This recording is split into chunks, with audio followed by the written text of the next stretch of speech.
Bonjour à tous et bienvenue pour cette vidéo concernant les progressions arithmétiques ou encore les suites arithmétiques de la partie calcul du Taj-Maj.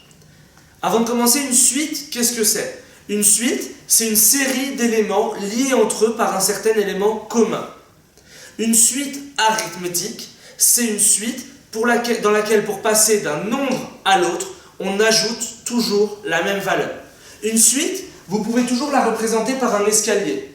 Ici, c'est le terme premier de la suite, ici le terme numéro 2, le terme numéro 3, etc. jusqu'au terme numéro n. Quel est le lien fondamental entre deux termes d'une suite arithmétique? C'est le fait que pour passer du premier terme U0 au deuxième terme U1, vous ajoutez R, qui est un certain nombre, ça peut être 1, 2, 3, etc. Pour passer de U1 à U2, vous ajoutez le même nombre R. De U2 à U3, de U3 à U4, etc., jusqu'à UN, on fait l'addition d'un nombre commun qui ici est R. Voilà ce que c'est une suite arithmétique. Si jamais vous êtes dans ce cas-là, évidemment, il y a des raccourcis mathématiques, il y a des formules qui peuvent vous servir à gagner du temps. Ces formules, vous devez les connaître par cœur. Première formule que vous devez connaître, la formule du terme général.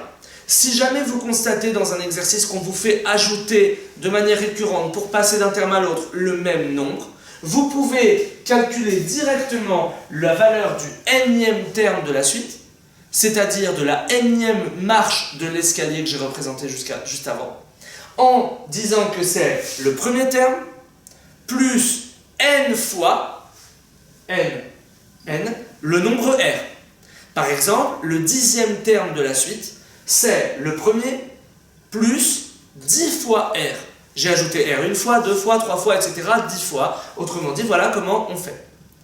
Deuxième élément que vous devez connaître, c'est la somme des n premiers termes de la suite arithmétique.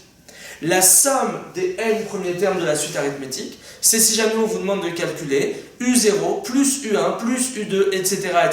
Par exemple, jusqu'à plus U11 ou plus U12 selon ce qu'on vous demande de faire. La somme de ces termes-là, c'est la formule suivante, 1/2 fois le nombre de termes fois le premier terme plus le dernier terme. On va faire un exercice dans une seconde là-dessus. En attendant, je vous fais juste une remarque sur un cas particulier pour les suites arithmétiques. Regardez les nombres quand on les déroule de manière classique. 1, 2, 3, 4, 5, etc. jusqu'à l'infini. Pour passer de 1 à 2, qu'est-ce que j'ai fait? Plus 1. De 2 à 3, plus 1. De 3 à 4, plus 1. De 4 à 5, de 5 à 6, de 6 à 7, etc. Plus 1, plus 1, plus 1, plus 1. Autrement dit, je suis bien dans le cadre d'une suite arithmétique avec R qui vaut combien? R qui vaut 1. Pour passer d'une marche à l'autre de mon escalier, j'ajoute 1. On a donc ici un cas particulier pour la somme des n premiers entiers. Si on vous demande de faire 1 plus 2 plus 3 plus 4 plus 5 plus 6, etc. par exemple jusqu'à plus 100. Évidemment, vous n'allez pas faire 100, plus 99, plus 98, plus 97. Vous allez utiliser cette formule de raccourci. La somme des n premiers termes, des n premiers entiers, les n premiers termes d'une suite arithmétique de raison 1 vaut n plus 1 sur 2. Un exercice qui peut tomber au Taj-Maj par exemple là-dessus, c'est on vous dit, chaque année, vous avez une bougie supplémentaire sur votre gâteau. Combien avez-vous eu de bougies, sachant que vous avez 50 ans? On vous demande bien de faire 1, plus 2, plus 3, plus 4, etc. jusqu'à plus 50. Vous appliquez cette formule, 50 fois 51 divisé par 2. Alors le cas qu'on va traiter, c'est pas celui-là, l'énoncé qui s'affiche en bas de votre écran. Vous devez calculer 4, plus 8, plus 12, plus 16, plus 20, plus 24, plus 28, plus 32, plus 36, plus 40. Alors évidemment, si on voulait les additionner à la main, ce serait un petit peu compliqué, un petit peu long. Qu'est-ce qu'il faut reconnaître? 1, on est dans une suite arithmétique. Parce que pour passer de 4 à 8, plus 4, de 8 à 12, plus 4, de 12 à 16, plus 4, de 16 à 20, de 20 à 24, de 24 à 28, de 28 à 32, de 32 à 36, de 36 à 40, plus 4 à chaque fois.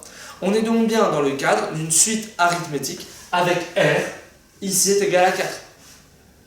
Qu'est-ce que je vais utiliser? On me demande de calculer la somme, donc je vais utiliser la formule de la somme, et vous allez voir que ça va me prendre quelques secondes pour faire ce calcul, en étant sûr de ne pas me tromper. 1/2, j'applique tout bêtement la formule ici, le nombre de termes, 4, 8, 12, 16, 20, 24, 28, 32, 40, 36, 40, pardon, il y a bien 10 termes.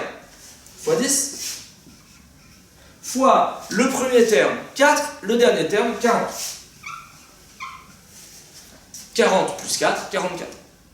Autrement dit, on nous demande de faire 44 fois 10, 440, divisé par 2, 220. Alors, si vous avez un doute, je vous invite à faire le calcul à la main et à vérifier que ça fait bien 220 et vous allez voir qu'en fait, ça nous fait gagner énormément de temps. Dois-je vous rappeler que le temps est la principale denrée dont vous disposez au Taj Mahal? Toutes les secondes que vous pouvez gagner, gagnez-les. Ici, on a gagné 20 secondes par rapport au candidat lambda qui, lui, va additionner. J'espère que cette vidéo sur les suites arithmétiques vous aura aidé. Il y a une autre vidéo sur les suites géométriques que je vous invite à consulter. En attendant, je vous dis à bientôt et bon courage.